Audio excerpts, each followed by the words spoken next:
नमो नमः। आज की वीडियो में अपन लकार के बारे में पढ़ेंगे। तो संस्कृत में वैसे तो 10 लकार बताए गए हैं, लेकिन यहाँ पर हम 5 लकारों के बारे में समझेंगे, क्योंकि ज़्यादातर प्रयोग में यही लकार होते हैं। तो आइए हम क्रम से समझते हैं। पहला है लट लकार। लट लकार का मतलब होता है वर्तमान काल। तो वर्तमान काल में जब हम धातु के रूप बनाते हैं तो कैसे बनाते हैं वो देखते हैं। तो सबसे पहले हम ये प्रत्यय याद करते हैं। उसमें ती ता अंति, सी था, आमी आवह आमह। तो यदि ये प्रत्यय आपको अच्छे से याद है तो आपका धातु रूप कभी भी गलत नहीं होता है। तो कैसे बनाते हैं हम इनको, जैसे पठ धातु जोड़ते जाएंगे। हमने यहाँ पठ धातु ली है तो कैसे बन गया पठती, फिर पठता, और ये जो आ है इसको हटा देंगे हम। ठीक है, अब हमने आ हटा दिया तो क्या बन गया पठंती। ये जो नीचे जो छोटा सा हलंत देख रहे हो तो उसमें ये जब आ जुड़ जाता है तो ये हलंत हट जाता है ठामे से, तो क्या बन गया पठंती। और फिर से हम इसमें जोड़ते हैं मध्यम पुरुष में, तो क्या बन जाएगा पठसी, पठतः और पठत। ठीक, फिर ये आ हटा दिया हमने तो क्या बन गया पठामी, पठावा और पठामा। क्या बन गया पठामा। ठीक, अब लंग लकार के रूप देखते हैं। लंग लकार में भूतकाल, लंग लकार मतलब होता है भूतकाल। अब भूतकाल में कैसे बनाते हैं तो उसके भी ये प्रत्यय दिए हुए हैं, तो हम इसके रूप बना के देखते हैं। तो पहले एक वचन प्रथम पुरुष का कैसे बनेगा, इसमें पठ धातु जोड़ देंगे बीच में आ और ता के बीच में हमें क्या करना है सिर्फ पठ जोड़ते जाना है। तो क्या बन गया आ पठत, फिर इसमें पठ धातु जोड़ देंगे तो आ पठता और आ पठन हो गया। अब इसमें हम आगे जो आ लगा हुआ है इसको नहीं हटाते हैं, क्योंकि ये हमेशा भूतकाल का बोध कराता है और ये उपसर्ग होता है, और भूतकाल के बोध कराने के लिए हम इसको प्रयोग करते हैं, तो इसलिए इस वाले आ को हम नहीं हटाते हैं। अब इसमें क्या हो गया आ पठा हो गया, ये आ पठताम हो गया, आ पठतम, और आ पठत हो गया। क्या हो गया आ पठत हो गया। अब इसको फिर से देखते हैं, आ पठम फिर हो गया। अब ये वाला पीछे वाला जो आ है वो हट जाता है, क्योंकि ये पीछे उसमें जुड़ जाएगा। फिर क्या हो गया आ पठाव हो गया, और या आ पठाम हो गया। क्या हो गया आ पठाम हो गया। तो इस प्रकार से ये भूतकाल के रूप बन गए लट लकार के। अब आता है लिट लकार।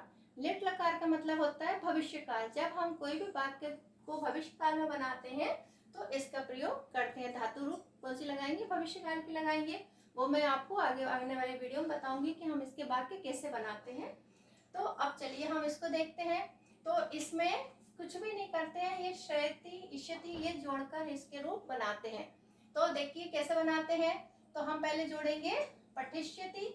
तो ये जो ई की मात्रा है, ये ई जो है ये मात्रा में परिवर्तन हो जाएगी, तो पठिष्यन्ति पठिष्यति हो जाएगा, है ना। पठिष्यति और पठिष्यता और पठिष्यन्ति कैसे बन गए पठिष्यन्ति। ठीक, तो ये प्रथम पुरुष एक वचन के हो गए। ऐसे ही दोबारा बनाएंगे। तो इस प्रकार से सिर्फ ये जो इष्यति है इसको हम मात्रा में परिवर्तन करके इसके रूप श्रय धातु लगा के बना देते हैं, तो ये भविष्य काल के रूप बन जाते हैं इस प्रकार से।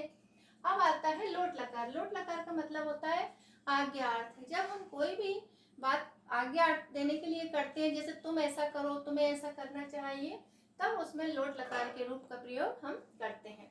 तो देखते हैं इसमें कैसे बनाते हैं, बात आइए समझते हैं। तो अब इसको भी हम पठ धातु से बनाएंगे।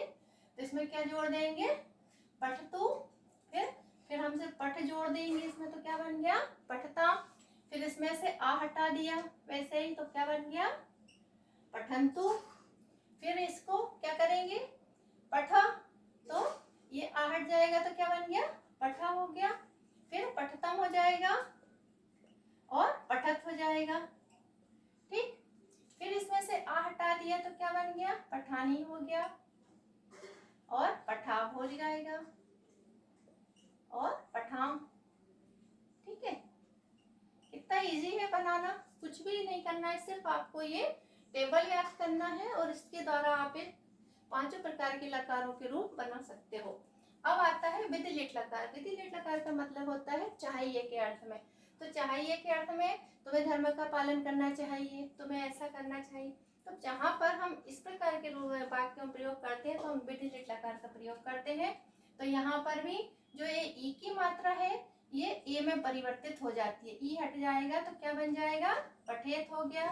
फिर ई हट गया, ए बन लग गया तो क्या हो गया, पठेतम हो गया।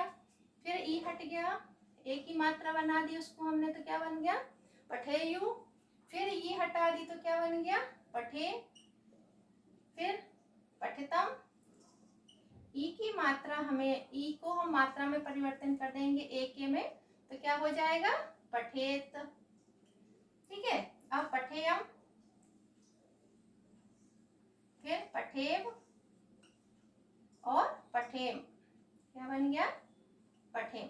तो इस प्रकार से हम 5 प्रकार के लकार के रूप बनाते हैं और इनको अच्छे से आप यदि समझ लेंगे तो आपको कभी भी किसी प्रकार की धातु रूप बनाने में गलती नहीं होगी। और यदि आपका कोई क्वेश्चन है तो आप पूछ सकते हैं, मैं और अच्छे से आपको समझा दूंगी। तो ये आप अच्छे से याद करिए और समझिए। आगे के वीडियो में मैं आपको अब वाक्य बनाना सिखाऊंगी कि कारक और विभक्ति के द्वारा कैसे वाक्य बनाए जाते हैं।